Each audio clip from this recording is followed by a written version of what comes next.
மைனாவும் அதன் குஞ்சுகளும். ஒரு ஊரில் ஒரு பெரிய கோதுமை வயல் இருந்துச்சான். அந்த கோதுமை வயலுக்கு நடுவில் ஒரு மைனா கூடு கட்டி குஞ்சு பொறிச்சிருந்துச்சான். அந்த குஞ்சுகள் ரொம்பவே சின்னதாக இருந்ததுனால அதுங்களால் பறக்கவும் முடியாது, நடக்கவும் முடியாது. அம்மா மைனா கொடுக்குற உணவை மட்டுமே சாப்பிட்டு வாழ்ந்துட்டு வந்துச்சான். ஒரு நாள் அந்த கோதுமை வயலோட முதலாளி அங்கே வந்தார். கோதுமையெல்லாம் ரொம்ப வளர்ந்துருக்கிறத பார்த்த அவர் உதவிக்கு யாராவது கிடைச்சா நாளைக்கு அறுவடை செஞ்சிடலான்னு சொன்னாராம். அதை கேட்ட மைனா குஞ்சுகள் ரொம்பவே பயந்து போச்சுங்களாம். அடடா, கோதுமை அறுவடை செஞ்சுட்டா நாம் கூட்டையுமே பிச்சு போட்டுருவாங்க, நமக்கு ஆபத்து அப்படின்னு சொல்லிச்சுங்களாம். அதை கேட்ட அம்மா மைனா சொல்லிச்சான், பயப்படாதீங்க, நாளைக்கும் அறுவடை செய்ய மாட்டாங்க அப்படின்னு சொல்லிச்சான்.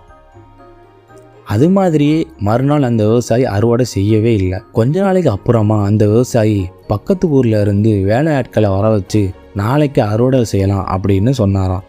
அதை கேட்ட மைனா குஞ்சுகளுக்கு திரும்பவும் பயந்து போச்சுங்க. அவங்க அம்மா கிட்ட நம்ம வேற எங்கேயாவது போயிடலாம் அப்படின்னு சொல்லிச்சுங்களாம். அதுக்கு அந்த அம்மா மைனா சொல்லிச்சான், இப்பவும் ஒன்றும் பயப்படாதீங்க, நாளைக்கும் அறுவடை நடக்காது அப்படின்னு சொல்லிச்சான். அதே மாதிரியே மறுநாளும் அறுவடை நடக்கலை. கொஞ்ச நாளைக்கு அப்புறமா அங்கே வந்த விவசாயி ரொம்ப நாளாக நம்ம லேட் பண்ணக்கூடாது, அதனால் நம்மளே அறுவடை செஞ்சிடலான்னு சொன்னார். அதை கேட்ட அம்மா மைனா சொல்லிச்சான், ஆபத்து குழந்தைகளா, யாரையும் நம்பாமல் தன்னோட வேலையை தானே செய்ய முடிவெடுத்தார் அந்த விவசாயி அப்படின்னு சொல்லிச்சான். அதனால் எல்லாரும் மெதுவாக என்னோட நடந்து வாங்க அப்படின்னு சொல்லி அந்த கூட்டில் இருந்து பக்கத்தில் உள்ள புதருக்கு எல்லா குஞ்சுகளையும் பாதுகாப்பாக கூட்டி போயிருச்சான் அந்த மைனா.